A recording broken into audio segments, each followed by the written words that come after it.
Ng umaga, isa ka bang aspiring creator pero walang oras magbasa ng mga rules and regulations ni Meta? Baka ako ng solusyon ng inyong problema. Charing.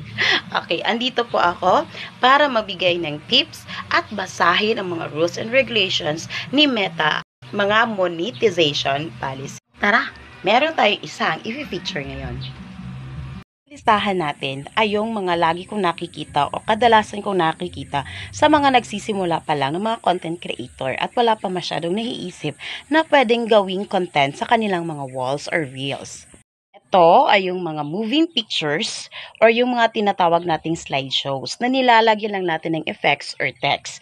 Bawal po kasi siya kay Meta. Kailangan ni Meta ay yung mga original moving at saka videos. Yung mga fast-facing videos.